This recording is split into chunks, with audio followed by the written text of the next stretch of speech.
right, open your Bible up to Genesis. We are in another chapter, rolling right along. We are now in chapter 16. In case you're interested in such things, we are on page 199 of 477 pages of notes that I have here. So we are not yet at the halfway point. Don't think that for a minute. It's a long book. There's a lot going on. But we are at a place where things are going to start to move a little faster. And you're going to notice that because I'm going to read a lot of text. I'm going to read 16 verses this morning. One of the things that interests me in teaching the Bible is that. I actually put a disclaimer in the Romans book because it's so willy-nilly. Chapter 12, verse 1 is a whole chapter in the book. Verse 2, whole chapter in the book. There are other places where you got 9 verses that are one chapter. Well, why is that? It's just the way it is.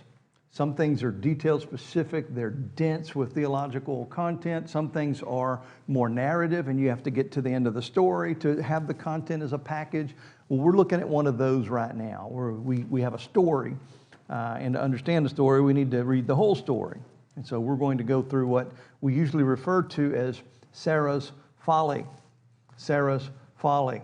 And before I get into this, let me just tell you that this is going to sound bizarre to you because we have a Christian worldview, and what's about to happen here would never happen in this church without you getting a visit from the pastor. You know, if he knew about it at least.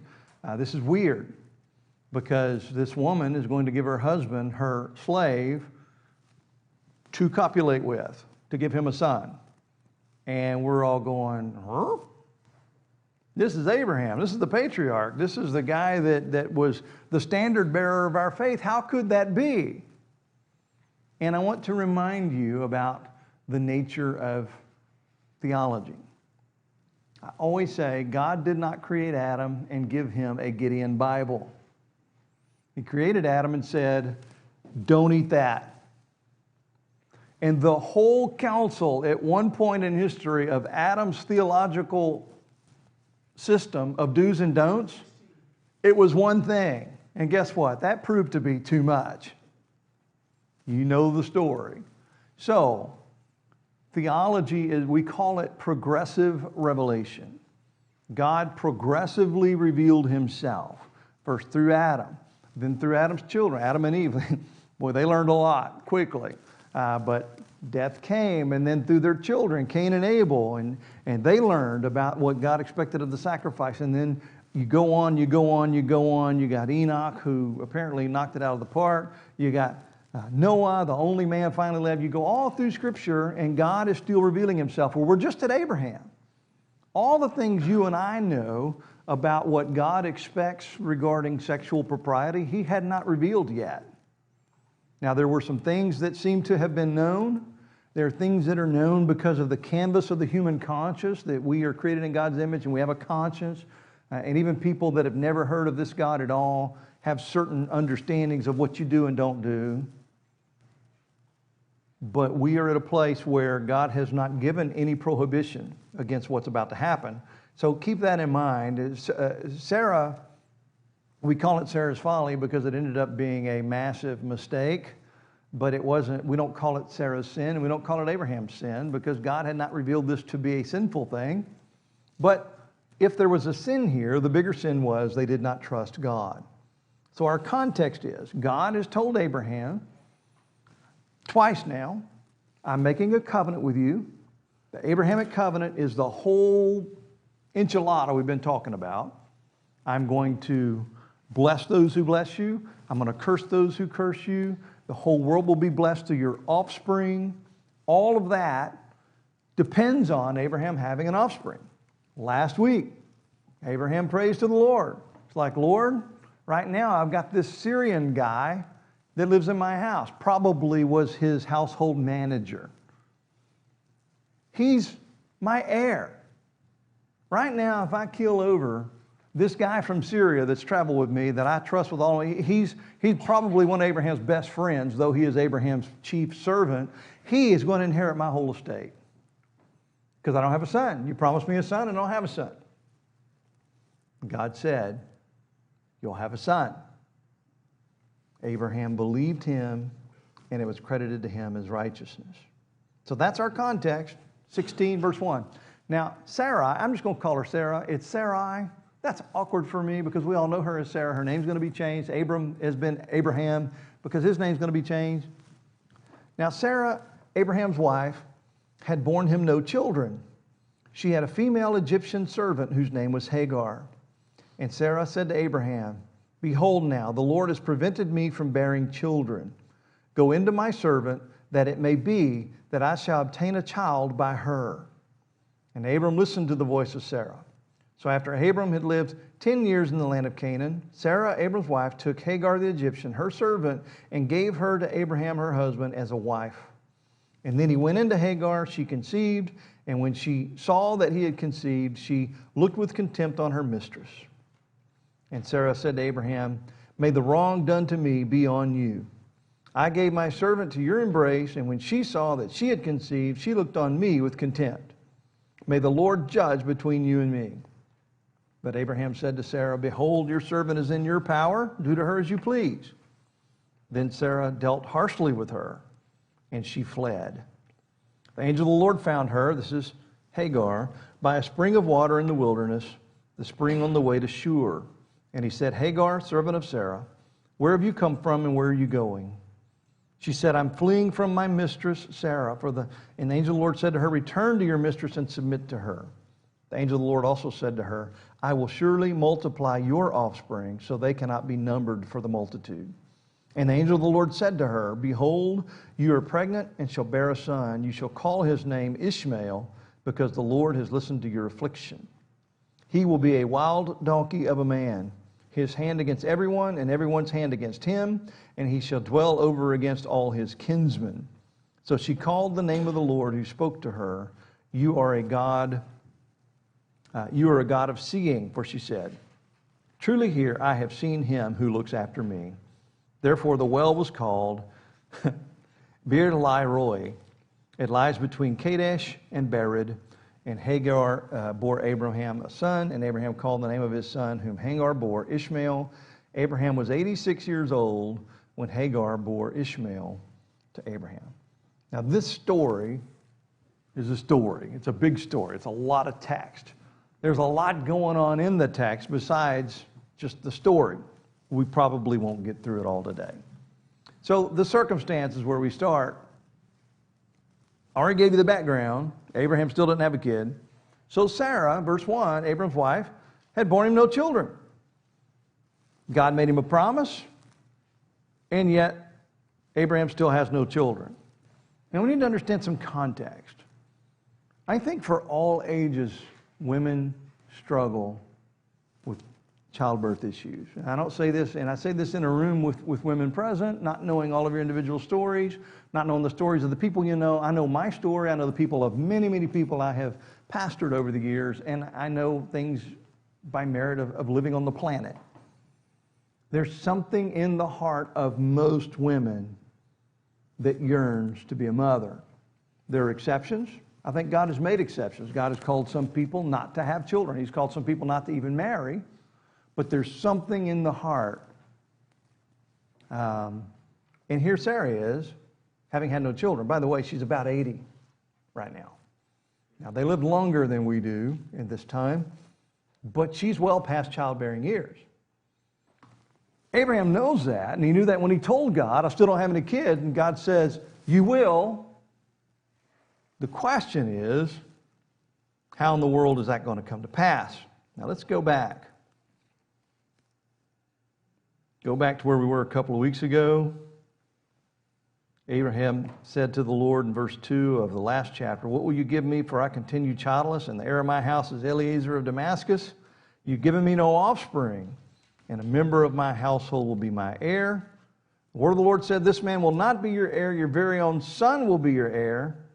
And he said, look to the heavens and number the stars, so shall your offspring be. Abraham believed the Lord, and it was credited to him as righteousness. So, now Sarah had borne him no children.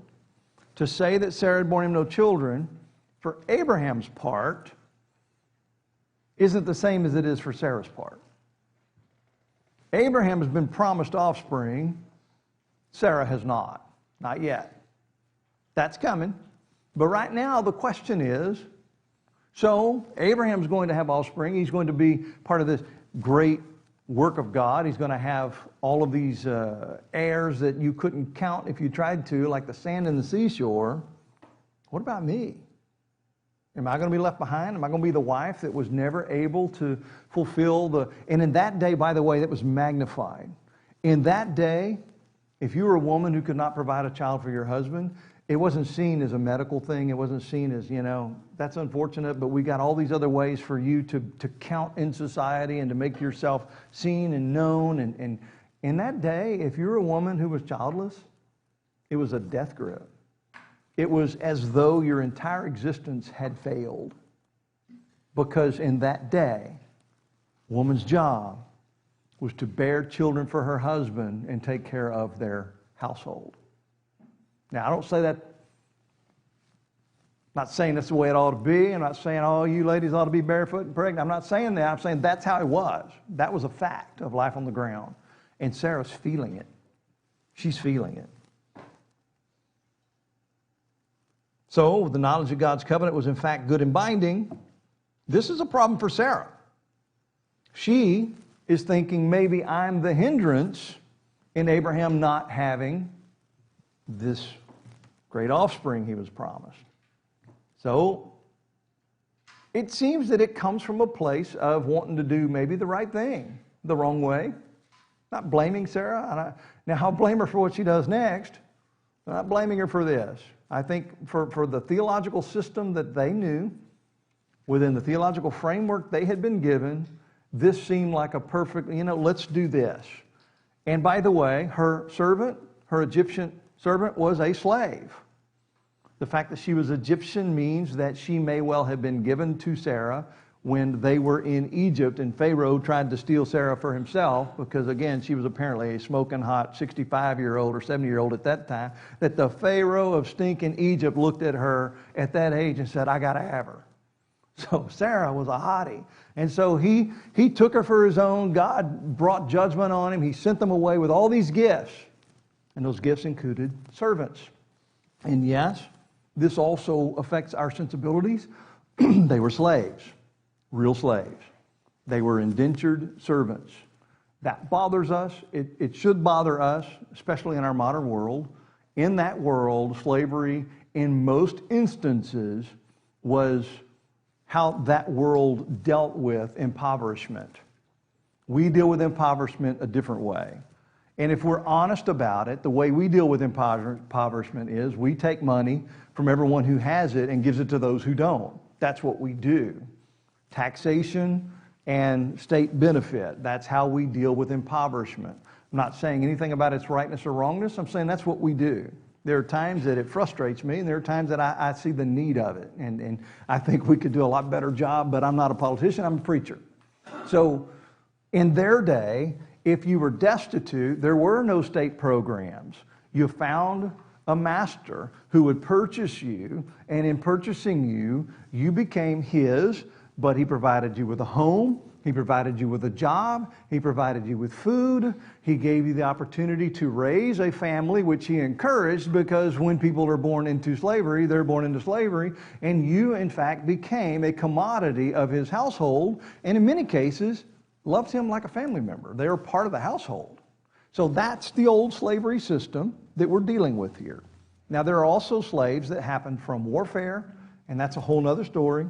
But the likely situation here, this woman was a slave. She was given to Sarah because of Pharaoh's offense to her, and she's been with Sarah all along. And the fact that Sarah's giving her to Abraham means they're close. She's not giving her some scrub slave from the field. And forgive me if I'm overthinking it, but if I know female human nature at all, and that is a big if, she was not as good looking as Sarah. Because I can't for the life of me imagine Sarah saying, here's a younger, prettier version for you to have as another wife. Can't imagine that. Could have been. Just can't. I don't even need to poll the room, because I know if I asked you ladies here, first of all, would you give your husband another woman? Heck no. If you did, would she be younger and prettier than you? Double heck no. I just know the answer. And it'd be the same for me. No, no, no, no, no. So imagine where she is here. Imagine how long she must have thought of this. This is a big deal. But she makes the proposition. Verse 1, end of verse 1. She had a female Egyptian servant whose name was Hagar. Servant, it is a slave. Egyptian, again, this is probably a girl given to them when they came out of Egypt. Rabbinic tradition believed that Hagar was Pharaoh's daughter. I don't know where they got that. And my instinct as a biblical theologian is to say, the Bible doesn't teach that, throw it out. And I'm going to stick with that. But I also, as a person who studies Scripture, you study history along with Scripture. And one of the things that I've learned along the way is the rabbinic traditions are old. Really, really old. And you say, well, why does that matter? It matters because how many times have you heard a story?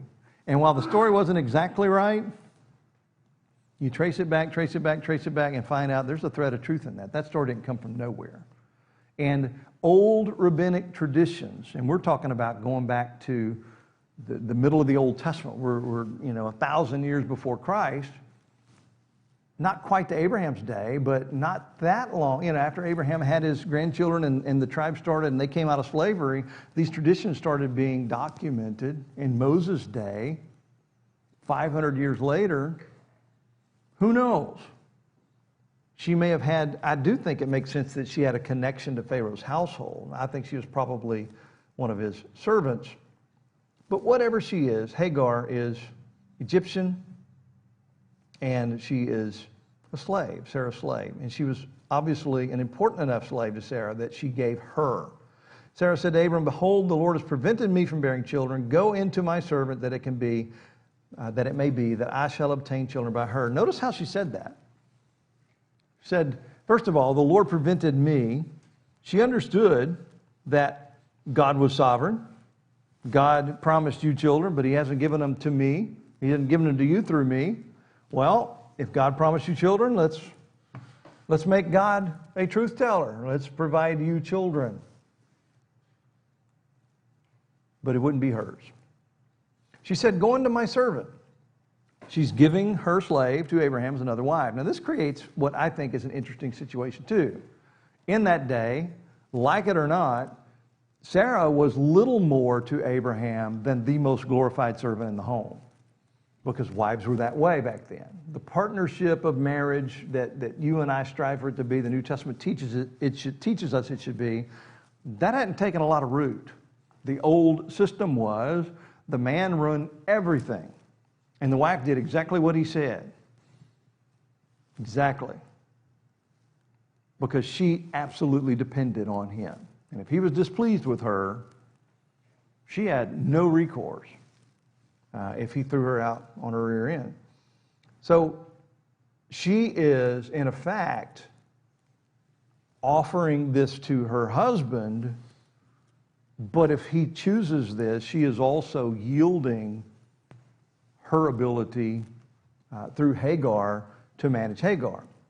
Because now he's going to take her as another wife. She is potentially putting herself out of position. Does that make sense?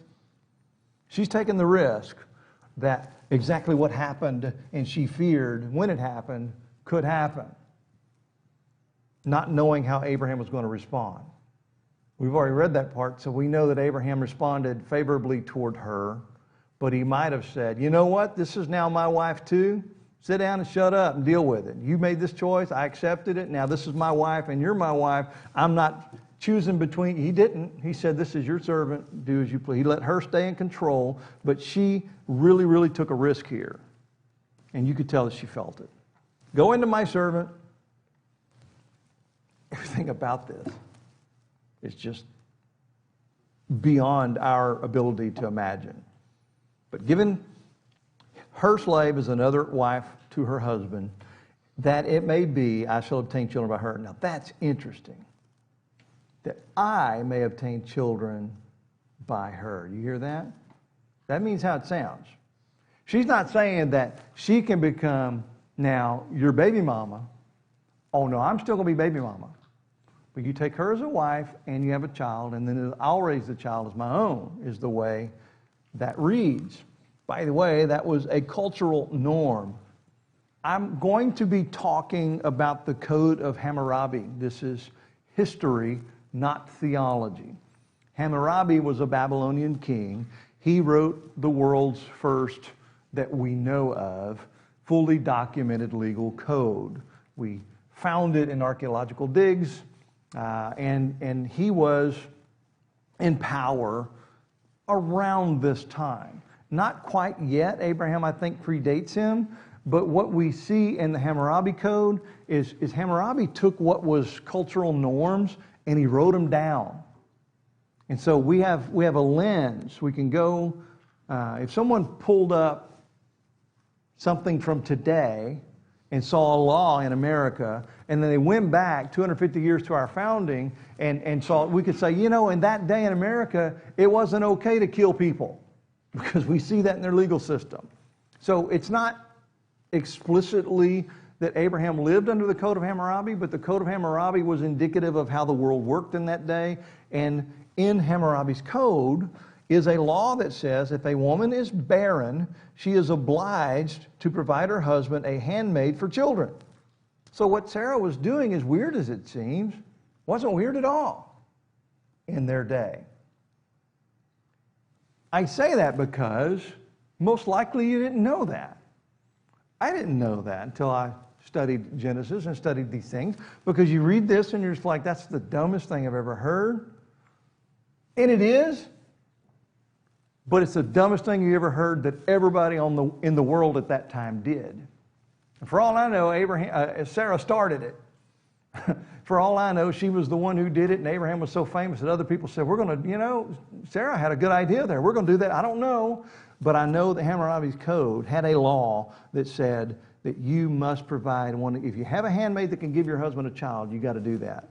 Now, Sarah was not, I do not believe, subject to that law. I'm not saying that. I'm just saying it was very indicative of the time.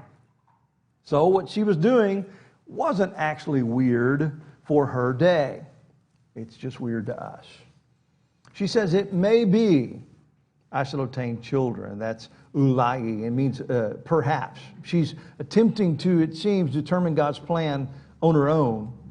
God spoke the promise. It may be this is how he intended it to be. And so again, we call it Sarah's folly. It seems so weird to us. But as you go through up until now, I can't really say that Sarah was being rebellious and sinful. I think she was trying to be a good wife to her husband. I think she was feeling the stress of not being able to produce a child. She lived in a culture where it would have been normative to, okay, and by the way, she's 80 or around there. So yeah, it makes sense that she's doing what she can. It may be I shall obtain children by her. And the way the Hebrew reads there is, I may be built by her. That's interesting. That tells us something about her thinking. That I may be built or built up, that I may be validated is sort of the way that I have a role here I've never been able to fill. Maybe this is going to allow that for me. So again, she wants to have this child. This would be her child. Legally, this child would not be a slave. It would be a child of her and a child of Abraham. It's obviously Abraham's child. And legally, this child would have become the heir. Had God not intervened, Ishmael would have been the heir of Abraham's house. But God is going to do something here that is completely countercultural. Abraham had Ishmael, then Isaac, and Isaac was the seed of the promise, not the firstborn. It's always supposed to be the firstborn. Well, Isaac had two sons, Jacob and Esau. And Jacob was the secondborn, and he was the seed of the promise, not Esau. And I've already said this, but I'll probably say it again. And what ended up happening was the two rejected sons, the Ishmaelites and the Edomites, which were the people who came from Esau, ended up together becoming the fathers of what we today refer to as Arabs. And Arabs have a tendency to absolutely despise and hate, distrust, and want to kill the descendants of Isaac and Jacob, or what we call Israelites. Arabs hate the Israelites. And by the way, I want to say this honestly, Israelites hate the Arabs. Now you can do the chicken or egg thing and say, well, you hated us first. Well, that's fine. They hate each other. This is their backstory. This is their backstory. Sir? Is that where the Muslims came from? Islam, I don't know for sure about Muhammad and his lineage. I'd have to look that up. But Islam and being Arab are very interconnected, but they're not the same. A lot of Arabs are Muslim, but not all Muslims are Arabs, and not all Arabs are Muslims. So the Muslim world propagated in the Arab world, but we're talking a difference between a religious tradition and lineage. So right now I'm talking about lineage. But Islam came along after Christ. So this is a long time. It's 2,000 years later that Islam came along. Yes. Oh yeah. Yeah, they claim Abraham is their father, and he is, in that sense, that, you know, when Islam came along, it came along in the Arab world, and yes, that is why. That's your question now. It makes sense. I just want to be careful to say that being Arab doesn't make you Muslim, being Muslim doesn't make you Arab. But yes, it was born through that world, into that world, and they do claim Abrahamic. They are an Abrahamic religion in their claim, which I don't like that, but it's true. So it may be that I'll obtain children by her. She would be able to raise this child as her own, impart legal status of the household to the child, and Hagar would remain a slave, though a wife to her husband, she hoped. Taking a big risk. Even though it's a cultural norm, this is generally seen as a lapse of faith for Sarah, being Abraham's only wife when God made the covenant. I'm giving Sarah more grace than most of my theological counterparts do because of her day, because of progressive revelation, because of what it, if you took what she said and what she hoped was going to happen to heart, I think she was trying to do right by her husband. And yeah, maybe it was a lapse of faith, but it was a lot smaller lapse of faith than if you just read the story and she's just like, there was no other cultural norm and no theological background. If she had our theological background and our culture, it would be a huge lapse of faith. But we don't study the Bible through the lens of America in the 21st century or the 20th century. A lot of people who have studied this story. So we see Abraham's response. Into verse 2. Abraham listened to the voice of Sarah. He agreed. A lot of questions come to my mind here. But the important thing is Abraham agreed. He listened to the voice of Sarah. He said, okay. He didn't have to say okay. A husband in that day could have said no, and his wife would have had no recourse. But even in that day, as a husband and wife, he would have wanted his wife to be happy. If he was an honorable man, and he was, he wants his wife to be happy, to feel successful, to feel loved, to feel, again, it was a very different day, but he actually already showed that he loved her. He tried to protect her in some ways earlier that are weird to us as well. But he agreed because he thought maybe this was what needed to happen. So it says, after Abraham lived 10 years in the land of Canaan. So Abraham then is, I said she was 80, she's 75. Abraham's 85, Sarah's 75. And I say that because we learned earlier she was 65 when they came to the land, and she would have been 65 when Pharaoh tried to steal her as his own. So Abram's 85, but Sarah's 75. I'm just reading how many of his notes I want to include. So Hagar was then given to her husband as a wife. There's not a law against this given by God at this point. In fact, there really isn't one of those until officially the New Testament. Judaism concluded this was not the way it was supposed to be, but it was the New Testament that exclusively prohibited in written form, not polyamory, but polygamy. In the old days, it was done. David had a bunch of wives. Well, the law of Moses didn't prohibit it. David wasn't condemned for that. Solomon had a bunch of wives, and like 700 concubines, or 300 concubines, 700 wives, one or the other. He had 1,000 women.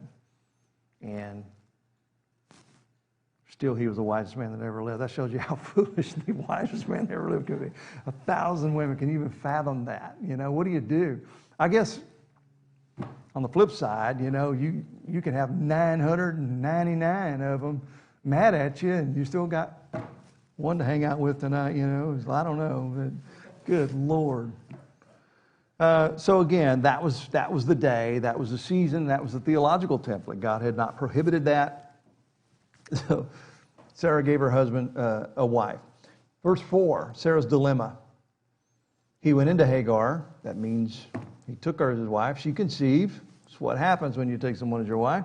And when she saw that she had conceived, she looked with contempt on her mistress. Now we see Hagar's sin. She is a servant of Sarah. She's a slave. How long she's been a slave, I don't know. Had she had a taste of freedom in her younger life and fell into slavery? I don't know. Was she born into slavery? Don't know. But I am a rich lady's slave, and Sarah was a rich lady. Abraham was among the richest people on the planet, probably even rivaling at this point the Pharaoh. Don't forget, Pharaoh sent him away with gifts. Everywhere he's gone, people have been giving him gifts because God said, I'll bless you. He fights a battle, all of these spoils come, he gives them away. Doesn't even want them. He gives a tenth to Melchizedek. He's rich. So she's rich. So I'm a rich lady's slave, and the rich lady can't have children, but I can. Now I did. And now I have borne her husband's child. It went to her head. We have your basic hornet's nest now. The slave is now a wife. The slave has now borne the husband a son. And the mistress of the house is second fiddle, at least in this way. I can give your husband a baby. I can see it, snide face. She resented her mistress, looked on her with contempt. That word is kalal. Literally, it translates to with cursing, with diminishing, making light of. She didn't treat her, she would have had to have treated her like her master in a real sense so that she didn't fall under punishment, but she looked on her with contempt, with cursing, being made light of as an inferior. I'm better than you, rich lady, master, owner. I can have a baby and you can't. And by the way, barren women were treated with contempt in this day already. But this is now complicated by the fact that the slave woman is looking on her with contempt. Well, this did not sit well with Sarah. Sarah said to Abraham in verse 5, "May the wrong done to me be on you." Don't say it, Mike. I hear the laughter from the men. None of the women are laughing right now, but the men know exactly why Mike's laughing. I'm laughing with him.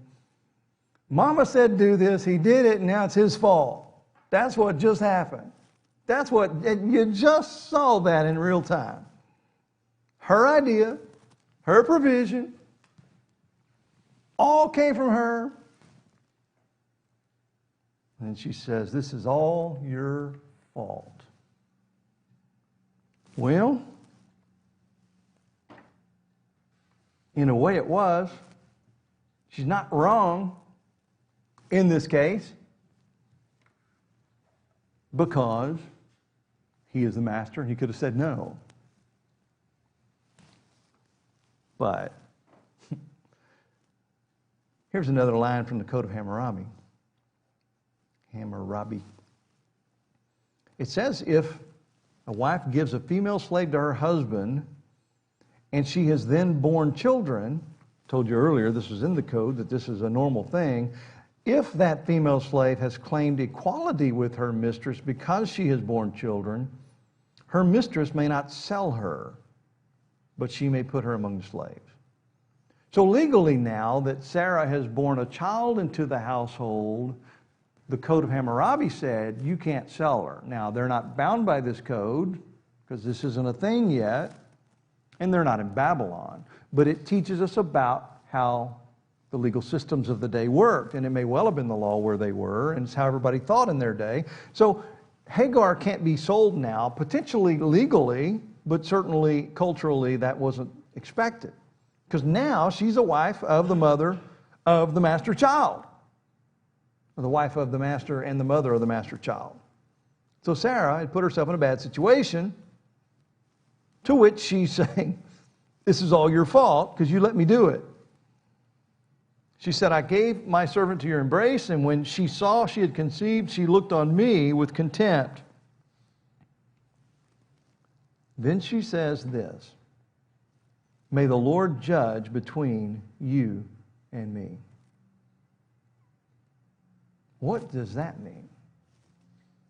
It seems in context, she's basically looking for permission to subjugate Hagar once again as a slave.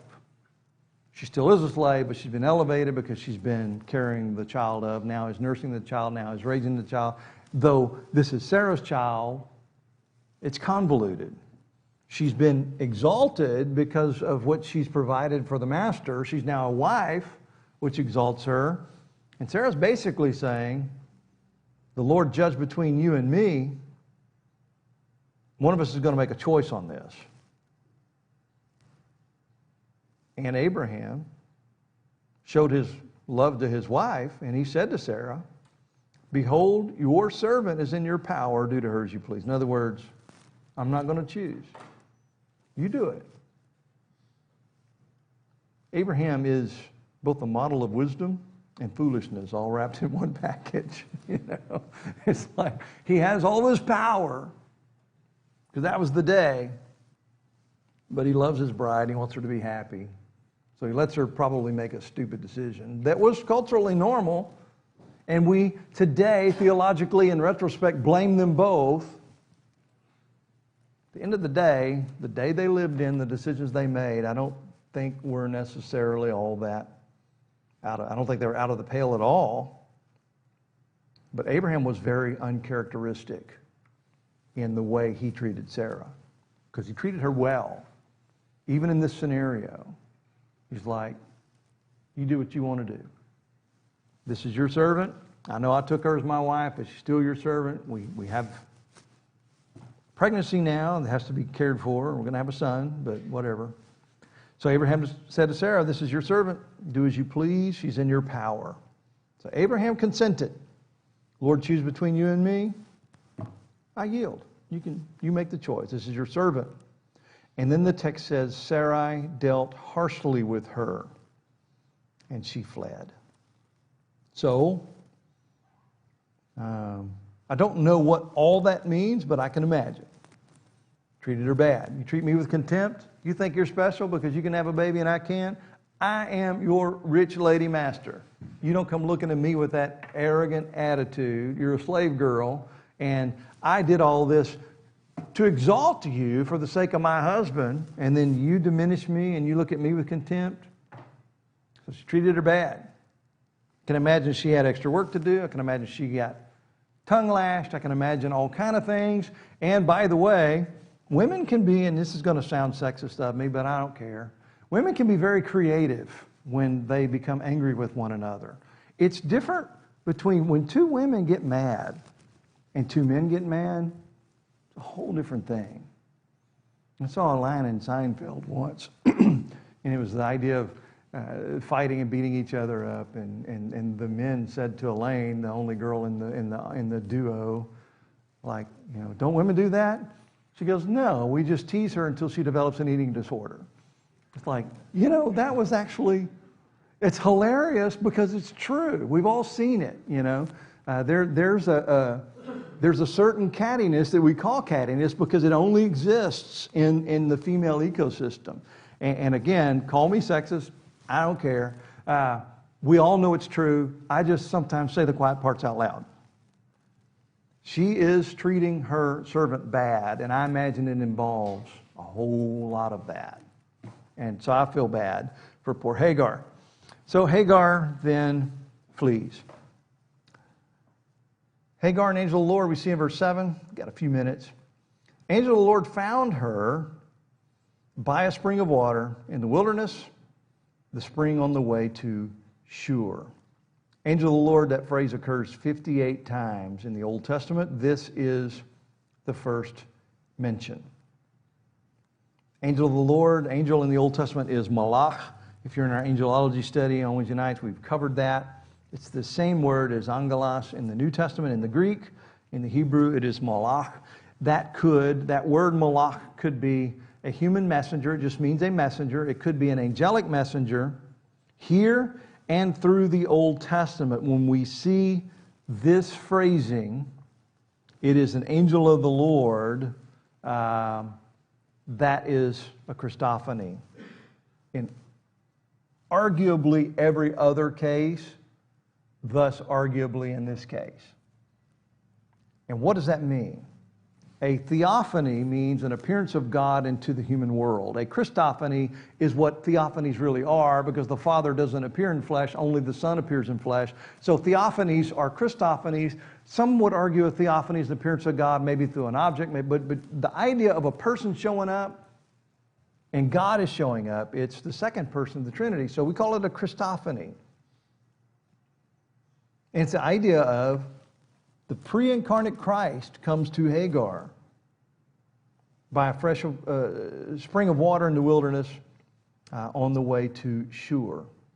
She was on her way back to Egypt, is the appearance. They're here, Egypt's here, angel finds her here. You can do the math. She's fleeing her master, going home.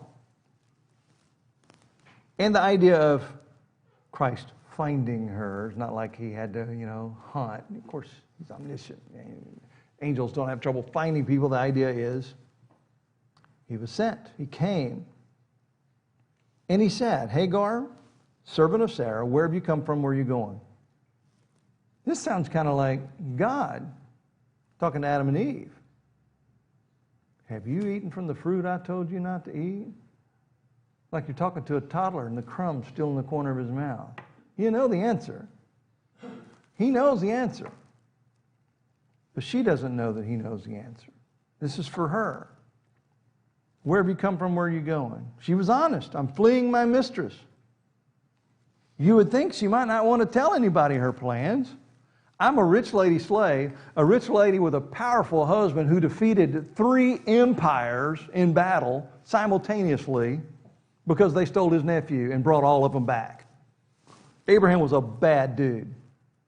I don't want to tell anybody that I belong to his wife, but she was honest. And the angel of the Lord said to her, return to your mistress and submit to her. Now that's tantamount to saying 2 things. Because if you submit to her, the idea of submission in Old and New Testament is that you are ordering yourself under authority. It's hupotasso in the Greek, and it means to arrange oneself under. And he's saying, go submit to her by not getting out of your lane. Stop being arrogant. Stop being a problem. You are this woman's slave. Stop despising her. Don't treat her bad. Because that was your mistake. If you had had some humility, you might not be in this shape. Second thing that means is go home. The real question I have is why in the world did she listen?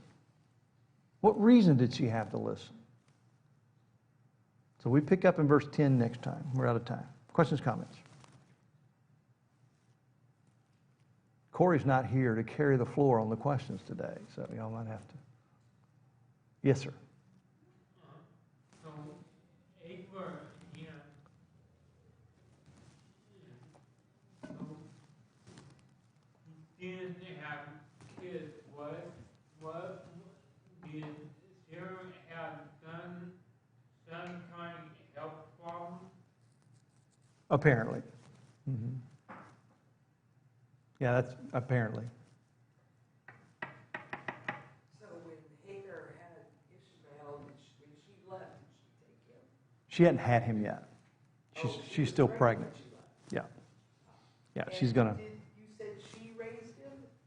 She was despised her mistress because she was pregnant. Probably starting to show a little, and yeah. Once he was born, she raised him, or did Sarah? Well, that's a good question. She would have been Abraham's son. My guess is Sarah would have raised him, but the way a rich lady with slaves raised a child was, you gave it to one of the slaves, and she's the one that just had a baby and can nurse. My guess is she would have raised her own son as Sarah and Abraham's son. The same way, by the way, Moses ended up being raised. Because Moses ended up, Pharaoh's killing all the Hebrew males, and they put him in a basket. Pharaoh's daughter finds him and then decides to adopt him. And then one of her slaves says, I know this lady, Moses' mother, that can nurse him. They brought her in as a slave to nurse, which they're all slaves. So she ended up nursing and raising her own son, though he was the daughter of Pharaoh's son, and Moses was, by adoption, Pharaoh's grandson, which must have really ticked Pharaoh off during all of that. All right. Well, let's pray. Father, we love you and thank you. Thank you for the food we're about to have, Lord, and bless us as we study your word. Help us to remember it. Help us to, Lord, in this case, we're looking at narratives and stories, and there's theology always kind of there under the surface, but we're learning the history of our people. And I thank you for the fact that that was written and codified for us. Be with us as we come back, Lord, and get into the book of Hebrews. We love you. Pray in Christ's name. Amen.